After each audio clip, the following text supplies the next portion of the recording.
Hello everyone, आप सबका फिर एक बार स्वागत है हमारे यूट्यूब चैनल एसएल हिल क्लासेस में। तो दोस्तों, आज हम इसमें सॉल्व करेंगे 9th क्लास की एनसीईआरटी बुक का चैप्टर दूसरा बहुपद की एक्सरसाइज 2.1। तो चलिए वीडियो शुरू करते हैं। दोस्तों, वीडियो शुरू करने से पहले अगर आपने अभी तक हमारे चैनल को सब्सक्राइब नहीं किया है तो प्लीज़ लाल कलर के सब्सक्राइब बटन को दबाकर हमारे चैनल को सब्सक्राइब कर ले और बेल आइकन प्रेस कर ले, जिससे कि आपको आने वाली वीडियो की नोटिफिकेशन मिल सके। ठीक है दोस्तों, और अगर आपको वीडियो पसंद आए तो वीडियो को लाइक एंड शेयर करें। तो चलिए वीडियो शुरू करते हैं। तो दोस्तों, आज हम लगाएंगे चैप्टर दूसरा बहुपद की एक्सरसाइज 2.1। तो दोस्तों, इसे सॉल्व करने से पहले हम पहले बहुपद के बारे में बेसिक चीज़ें जान लें। ठीक है ना। इससे हम एक्सरसाइज 2.1 को फुल डिटेल में सॉल्व करेंगे। इसके लिए पहले हमें पता होनी चाहिए कि आखिरकार बहुपद क्या है, बहुपद की घात, बहुपद की शून्य, ये पहले हम जान लेते हैं। ठीक है ना। तो नंबर 1 हमें सबसे पहले हमको जानना है कि बहुपद किसे कहते हैं।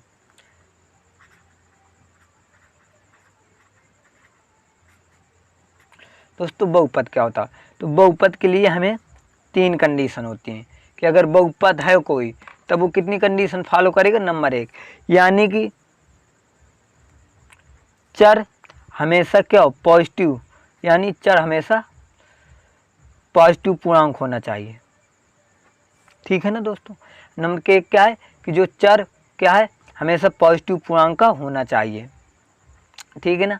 और दूसरा, इसमें जो पद हैं वो इनफाइनाइट पद हो, सॉरी जो पद हैं वो कितने हो, पदों की संख्या फाइनाइट हो, यानी इसका मतलब कि हम जितने पद हों उनको हम गिन सकें, तो गिन सकें इतने उसमें क्या होने चाहिए, पद होने चाहिए। एग्जाम्पल देखिए, जैसे मैं यहाँ पे लिख दूँ, अगर हमने लिया 2x² 3x + 5, यानी हम इसमें क्या है, हम इसमें गिन सकते हैं हमारे कितने पद हैं इसमें, 1 2 3, यानी कि ऐसे पद होने चाहिए जिनको हमें काउंटिंग कर सकें।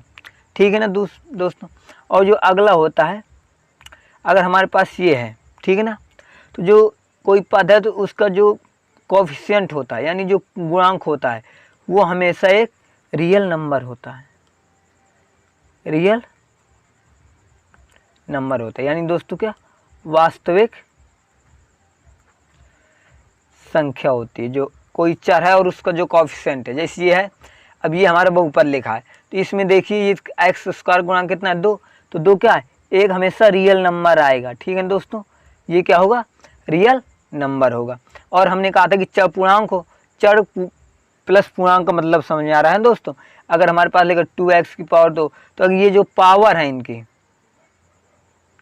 यानी जो ये पावर है, तो हमेशा पावर किस में होनी चाहिए, पॉजिटिव होनी चाहिए। ठीक है ना। यानी जो x का पूर्णांक, यानी x की जो पावर है वो हमेशा काय में होनी चाहिए, नंबर एक वो पॉजिटिव होनी चाहिए प्लस में। और नंबर 2 क्या होता है कि उसके पद फाइनाइट हो, जिन्हें हम गिन सकें, ऐसे पदों की संख्या होनी चाहिए।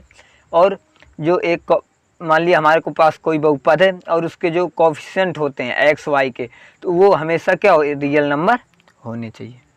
ठीक है दोस्तों। तो एग्जाम्पल देख लीजिए, तो जैसे हम लिख दें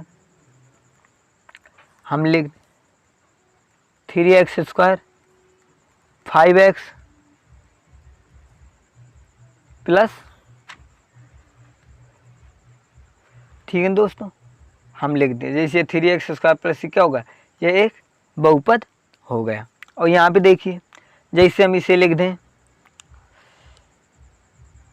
x² 1/x³, ये बता बहुपद है कि नहीं, तो इससे ऊपर घात जाएगी तो कितना हो जाएगा, x² - x⁻³ -3। और हमने कहा था कि ये हमेशा क्या होनी चाहिए, ये हमेशा पॉजिटिव होनी चाहिए, तो ये क्या नेगेटिव, इसलिए किसी क्या हो जाएगा, ये बहुपद नहीं होगा। ठीक है ना, समझ में आया दोस्तों। तो अब चलते हैं कि बहुपद कितने प्रकार के होते हैं, कि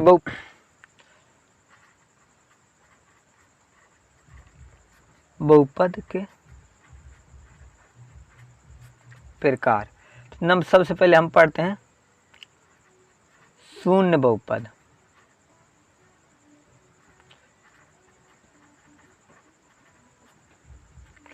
आखिर शून्य बहुपद किसे कहते हैं, इससे मैं ज़्यादा नहीं बताऊंगा, बिल्कुल सिंपल है। यानी कि हम शून्य बहुपद किसे कहते हैं, इस तरीके बहुपद जिसमें x हो ही ना हो, ओनली वो गिनती लिखी हो 4 3 5, तो इसमें x y है नहीं है, तो इस वजह से क्या हो जाएगा, यह एक शून्य बहुपद हो जाएगा। ठीक है ना, तो इसे हम क्या कहेंगे, शून्य बहुपद। जिसमें यानी चर बहुपद के प्रकार में, यानी शून्य बहुपद यानी जिसमें चरों की संख्या शून्य हो, उसे क्या कहेंगे, हम शून्य बहुपद कहेंगे, अगर हम इस तरीके से अगर इसे परिभाषा डिफाइन करनी चाहें। ठीक है ना, समझ में आ रहा है ना। अब जैसे अब जितने चर होंगे वो उतने ही बहुपद कहलाएगा, अगर जिसमें चर नहीं होंगे तो क्या होगा, शून्य बहुपद। समझ में आ रहा है दोस्तों। अब यहाँ पे देखिए शून्य बहुपद के बाद अब आएंगे एक पदी बहुपद।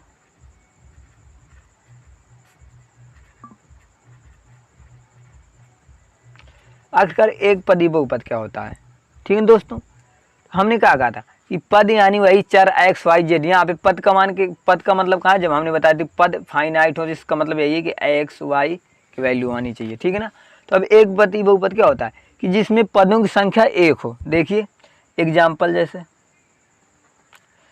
एक्स स्क्वायर 2x 3y, तो इसमें पद कितने हैं, एक पद है ना x, तो ये एक पदी बहुपद। ये इसमें देखो कितना पद है, केवल एक ही पद है x, तो ये कितना हुआ, एक पदी बहुपद। इसमें देखिए इसमें कितने पद हैं, ओनली एक y, तो क्या होगा, एक पदी बहुपद।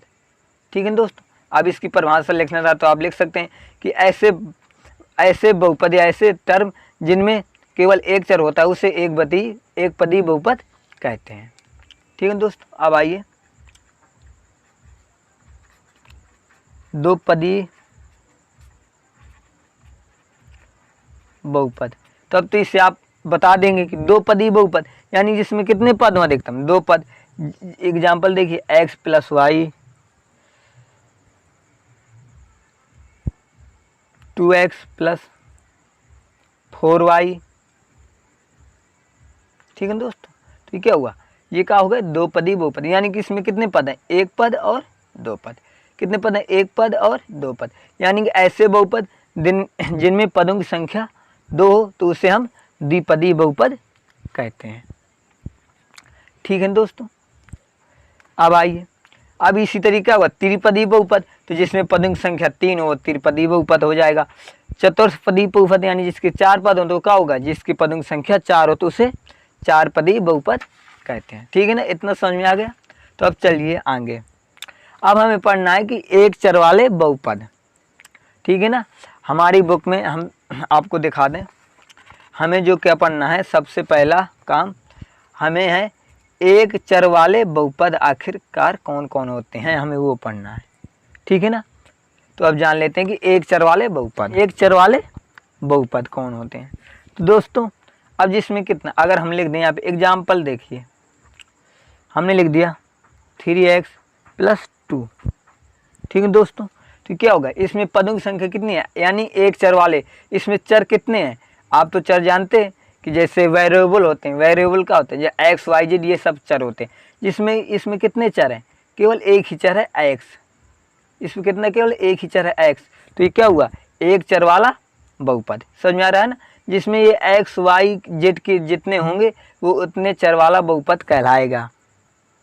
समझ में आ रहा है दोस्तों, तो ये क्या होगा, एक चर वाले बहुपद बहुपद का एग्जाम्पल। ठीक है ना, अब आ जाए दो चर वाले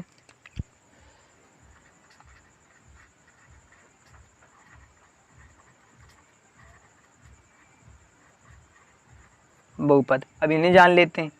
दो चर वाले बहुपद क्या होंगे, देख लीजिए 3x प्लस 2y प्लस 7।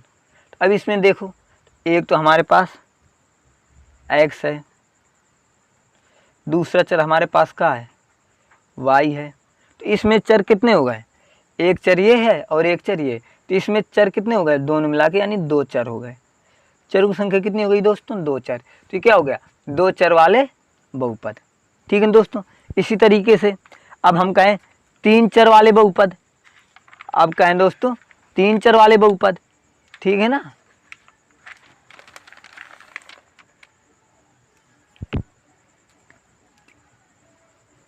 अब दोस्तों कहें 3 चर वाले बहुपद,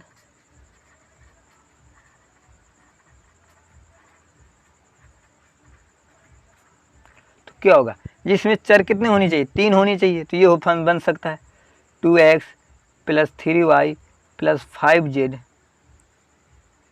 + 8। ये देखिए इसमें चर कितना होगा, एक चर तो हमारे पास x है और दूसरा चर हमारे पास y है, तीसरा चर हमारे पास z है, ठीक है ना। तो अब इसमें कितने हो गए चर, 1 2 3, यानी कि टोटल मिला के हमारे पास कितने चर हैं, 3। तो कितने हो गए, 3 चर वाले बहुपद, ठीक है ना। अगर दोस्तों आपको वीडियो समझ आ रही है और वीडियो पसंद आ रही है तो वीडियो को लाइक कर दें और इसे शेयर कर दें ज़्यादा से ज़्यादा लोगों के पास, ठीक है ना दोस्तों। तो ये होगा 3 चर वाले बहुपद, इस तरीके 4 चर वाले बहुपद, इस तरीके 5 चर वाले बहुपद, समझ में आ रहे हैं दोस्तों। तो अब आइए एक टॉपिक और हम और पढ़ लें, फिर इसके बाद हम करेंगे एक्सरसाइज। अब हमें पढ़ना है टॉपिक, आपको हम बता दें, बहुपद की घात, ठीक है ना। अब हम पढ़ना क्या है, बहुपद की घात, यानी अगर कोई बहुपद है तो वो घात क्या होगी उसकी। अब दोस्तों जानते हैं बहुपद की घात, ठीक है दोस्तों। तो बहुपद की घात के लिए अब हम एग्जाम्पल से समझते हैं। अगर हमारे पास 2x + 3 और हमने एक लिख दिया x² + 5x + 4, तो अब इसमें देखेंगे कि इसमें x y z के जो टर्म है तो उनमें देखेंगे सबसे बड़ी घात किसकी है। तो यहाँ पे हमारे पास केवल x का टर्म है, यानी x का टर्म है, और x की सबसे बड़ी घात कितनी है, 1। तो इसमें बहुपद की घात कितनी हो जाएगी, घात = 1, ठीक है दोस्तों। अब इसमें देखिए इसमें क्या लिखा है, x² + 5x + 4। अब देखो इसमें घात कितनी हो जाएगी। तो दोस्तों हमने कहा था कि जो जिस बहुपद जो चर होता है उसमें जो सबसे बड़ी घात होती है, तो इनमें सबसे बड़ी घात कितनी है, 2। तो इस बहुपद की घात कितनी हो जाएगी, 2, ठीक है दोस्तों। तो ये हो गया बहुपद की घात। तो आइए अब करते हैं हम एक्सरसाइज 2.1 फुल डिटेल में सॉल्व करते हैं। एक्सरसाइज 2.1, एक्सरसाइज 2.1 में क्या कह रहा है सवाल, क्या निम्नलिखित व्यंजकों में कौन कौन एक चर में बहुपद हैं और कौन कौन नहीं, कारण के साथ अपने उत्तर दीजिए। यानी जो ये व्यंजक दिए हैं तो इनमें कौन कौन है बहुपद, एक चर में कौन कौन बहुपद हैं और एक चर में कौन कौन बहुपद नहीं है, ठीक है दोस्तों। हमें कारण के साथ उत्तर देना है। तो आइए, तो देखिए नंबर 1, क्वेश्चन नंबर पहले का पहला हमारे पास सवाल है 4x² 3x + 7। तो इसमें बताना है कि ये एक चर में बहुपद है, एक चर बहुपद है कि नहीं। तो अब इसमें देखिए दोस्तों चर कितने हैं हमारे पास।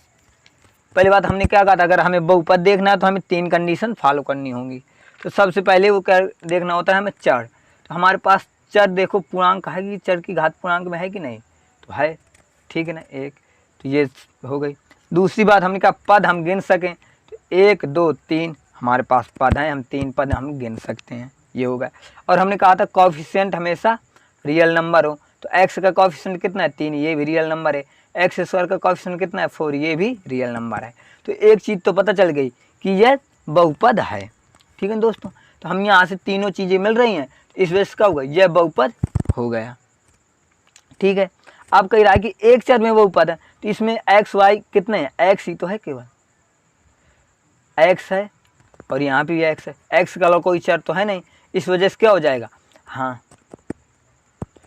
एक चर में एक चर बहुपद है, हाँ यह एक चर बहुपद है, ठीक है दोस्तों। तो ये क्या, ये एक चर बहुपद है। अब दूसरा देखें, दूसरा कह रहा है हमारे पास सवाल दिए y² प्लस रूट के अंदर 2।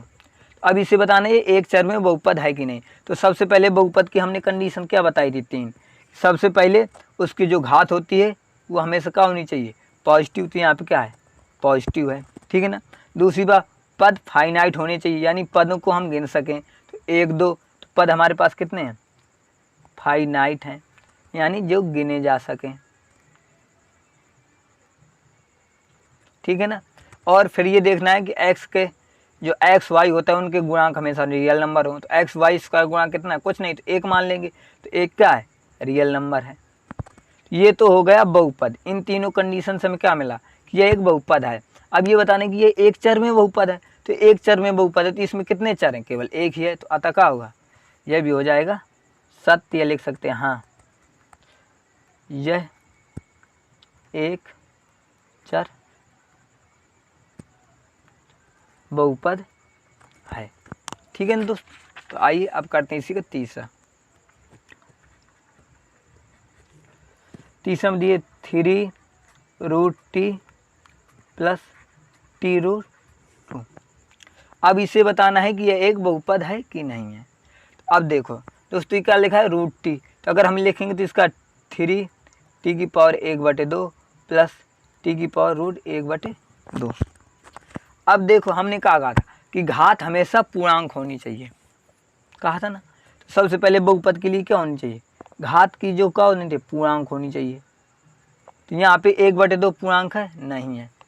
इस वजह से क्या होगा, यह बहुपद ही नहीं होगा। जब बहुपद ही नहीं है तो क्या होगा, यह एक चर में बहुपद नहीं होगा। लिख देंगे अतः यह एक बहुपद नहीं है, इसलिए यह एक चर बहुपद नहीं है। ठीक है ना दोस्तों, आ रहा है ना समझ। तो आइए अब अगला करते हैं, चौथा नंबर है हमारे पास y + 2/। ठीक है दोस्तों। अब इसे देखते हैं बहुपद। तो अब इसे पहले हम सॉल्व कर लेते हैं। कितना, y प्लस ये y ऊपर जाएगा तो घात काय की हो जाएगी, माइनस की। तो यहाँ देखो फिर हमने दोस्तों क्या कहा था, बहुपद के लिए हम कितनी कंडीशन फॉलो होनी चाहिए। सबसे पहले जो घात है, 3 हमने कंडीशन बताई थी। घात क्या होनी चाहिए, हमेशा पॉजिटिव और पूर्णांक होनी चाहिए, हमने कहा था ना। लेकिन यहाँ पे घात क्या है, नेगेटिव है।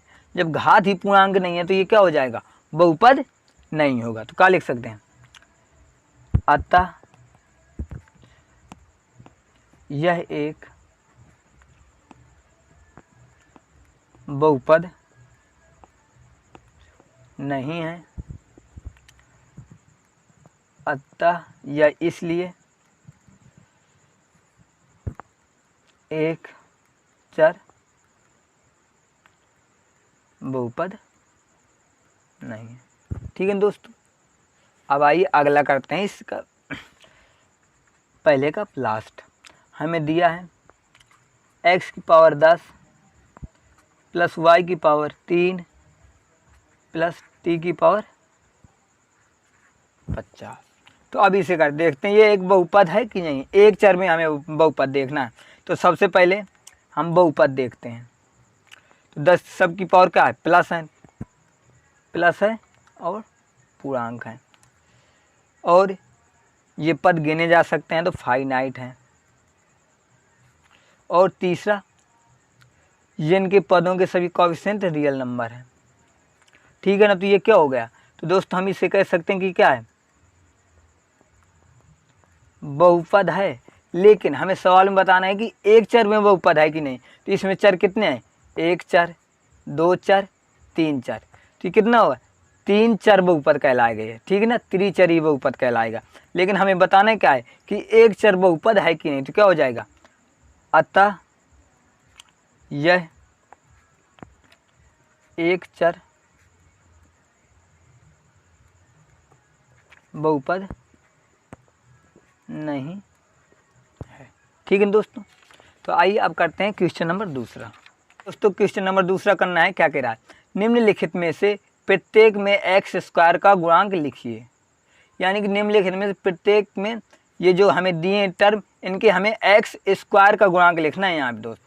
अब यहाँ पे ये ध्यान देने बात है, हम किसका लिखना है, x² का। इन पदों में देखेंगे x² क्या है और हम उसके गुणांक लिखेंगे। ठीक है ना। हमने बताया था कि x का गुणांक किसे कहते हैं, यानी कोई बहुपद है उसका जो ये संख्या होती है, कोएफिशिएंट होते हैं, उन्हें क्या कहते हैं, हम x का गुणांक। तो आइए अब इसे करते हैं दूसरे का पहला।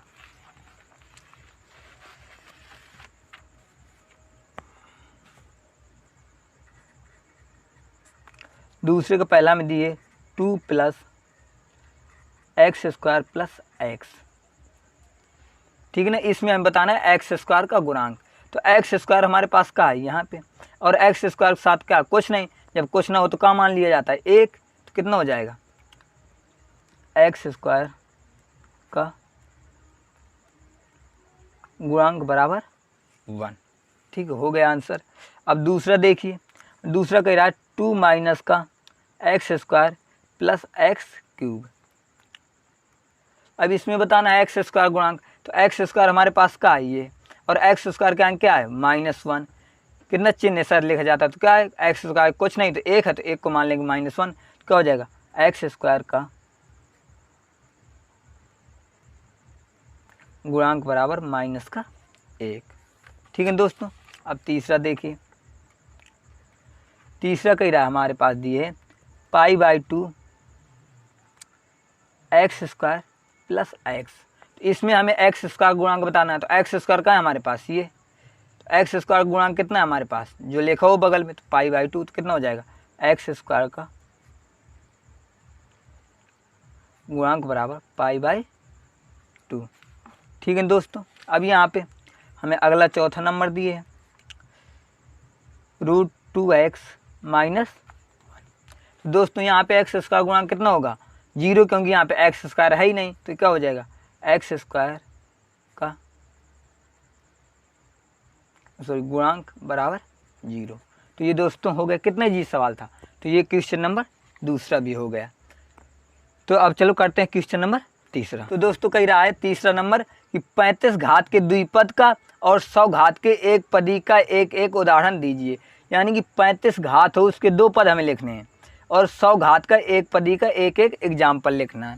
तो देखिए बिल्कुल कितना इजी सवाल है। तो अब यहाँ पे क्वेश्चन नंबर तीसरा, 35 घात का 2 पदी हमें लिखना है। ठीक है ना।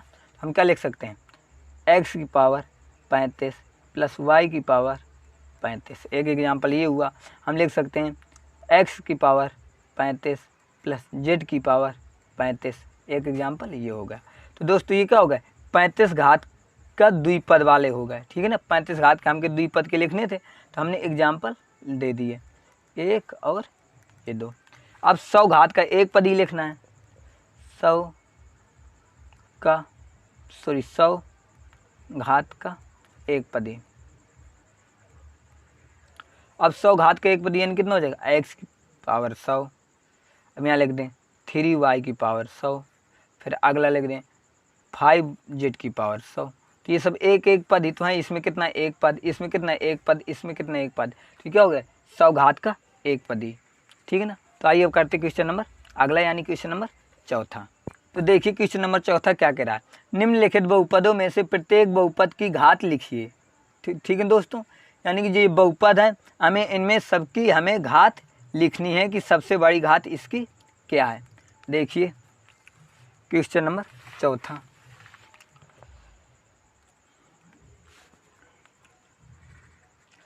क्वेश्चन चौथा का पहला हमें दिए 5x³ plus 4x² plus 7x। इसमें घात कितनी होगी, आइए देखते हैं। 5x³ plus 4x² plus 7x, तो इसमें सबसे बड़ी घात कितनी है, 3। मैंने बताया था कि जो सबसे बड़ी घात होती है वही क्या होती है, हमारी घात। अब दूसरा में दिए 4 माइनस का y²। इसमें सबसे बड़ी घात क्या है हमारे पास, यहाँ पे चर घात की 2। तो इसकी घात कितनी हो जाएगी, 2। ठीक है दोस्तों। अब यहाँ पे अब तीसरा, बिल्कुल इजी सवाल है ये, 5t माइनस का √7 ये दिए। तो इसमें सबसे यहाँ पे क्या चर पद हमारे पास का t की घात कितनी है, सबसे 1। कुछ घात नहीं होती तो 1 माना जाता है। तो t की घात कितनी हो गई, 1। ठीक है ना। और दोस्तों चौथा देखिए, हमें चौथा दिए केवल ओनली 3। तो अब 3 में कोई है ही नहीं, तो ये शून्य बहुपद है, और शून्य बहुपद है तो इसकी घात कितनी हो जाएगी, = 0। यानी 0। तो ये हो गया क्वेश्चन नंबर हमारे चौथा। ठीक है दोस्तों, तो आइए करते हैं क्वेश्चन नंबर अगला और इस चैप्टर का लास्ट क्वेश्चन है कि बताइए कि निम्नलिखित बहुपदों में कौन कौन बहुपद रैखिक हैं, कौन कौन द्विघाती हैं और कौन कौन त्रिघाती हैं। तो इनमें हमें रैखिक, द्विघाती और त्रिघाती बहुपद की हमें छांट करना है। ठीक है दोस्तों, कि रैखिक कौन कौन है और द्विघाती बहुपद कौन कौन है और त्रिघाती बहुपद कौन कौन है। तो दोस्तों में आगे ये रैखिक शब्द आ गया। तो रैखिक शब्द का मतलब कि एक पदी बहुपद कौन कौन है। ठीक है दोस्तों, वही है रैखिक पदी। दो घाती, त्रिघाती, तो यानी एक घाती बहुपद कौन है, उसी को हम क्या कहेंगे, रैखिक बहुपद कहेंगे। तो 5 का 1 नंबर हमारे पास लिखा है x² + x। तो इसमें सब घात कितनी है, देखिए x² की घात कितनी है हमारे पास 2। तो ये क्या हुआ हमारे पास, इससे हम कहेंगे द्विघाती बहुपद। ये कौन हो गया दोस्तों, द्विघाती बहुपद। अब दूसरा देखिए, दूसरा दिया हमें x - x³। तो इसमें सबसे बड़ी घात कितनी है 3। तो ये कौन हो गया, त्रिघाती बहुपद। ठीक है दोस्तों, अब आइए तीसरा देखते हैं। इसका तीसरा में दिए y + y² + 4। तो इसे बताना ये द्विघाती है त्रिघाती। दोस्तों देखो, इसमें सबसे बड़ी घात कितनी है y की 2। तो ये कितनी, सबसे बड़ी घात जितनी होगी वही बहुपद हो जाएगा। तो ये कितना हो जाएगा, द्विघाती बहुपद। ठीक है दोस्तों, अब और इसका चौथा नंबर देखते हैं। चौथा है हमारे पास 1 + x। तो इसकी सबसे बड़ी घात कितनी है 1। जब एक घात होती है तो इसे क्या कहते हैं, यानी एक पदी या रैखी। तो हम इसे क्या लिखते हैं, एक घाती, या हम इसे को ही रैखिक कहते हैं। तो ये कौन होगा, एक घाती बहुपद या रैखिक बहुपद। ठीक है दोस्तों, अब आते हैं 5 नंबर में। पाँचवा देखिए, पाँचवा हमें दिए 3t। तो ये क्या होगा, इसमें भी एक ही घात है। तो ये क्या होगा 3t। तो ये भी क्या होगा, एक घाती बहुपद यानी रैखिक बहुपद। 3t को भी क्या कहेंगे, एक घाती या रैखिक बहुपद। अब छठवां देखिए, छठवां दी हमें r²। ठीक है दोस्तों, तो अब यहाँ पे r² है। तो ये एक चर हुआ। तो r² में कितनी घात है, 2 घात। तो ये क्या हो गया, ये हो गया द्विघाती बहुपद। ठीक है ना। और दोस्तों देखिए इस क्वेश्चन का लास्ट और इस प्रश्नावली का भी लास्ट का 7x³। तो दोस्तों यहाँ पे 7x³ सबसे बड़ी घात कितनी है 3। तो क्या हो गया, त्रिघाती बहुपद। दोस्तों कितने जी सवाल थे, आई होप आपको समझ में आया होगा। अगर आपको वीडियो समझ में आया है और आपको वीडियो पसंद आया है तो वीडियो को लाइक करें, शेयर करें। और दोस्तों अगर अभी तक आपने हमारे चैनल को सब्सक्राइब नहीं किया है तो प्लीज़ हमारे चैनल को सब्सक्राइब ज़रूर कर लें और इसे लोगों तक शेयर करें। और दोस्तों कमेंट करके आप हमें अपने सुझाव दिया करें कि आपको वीडियो कैसी लगी। और दोस्तों इसमें जो भी सुधार करने लायक होगा हम और इम्प्रूवमेंट करेंगे और सुधार करेंगे। बस आप हमें कमेंट में बता दिया करें। ठीक है दोस्तों। और दोस्तों अगर आपने हमें इंस्टा पे फॉलो नहीं किया है तो लिंक जो आ रहा है यहीं पे, जो ये बायो आ रहा है, तो इसी पे यही हमारी इंस्टा ID है, हमें फॉलो कर लें।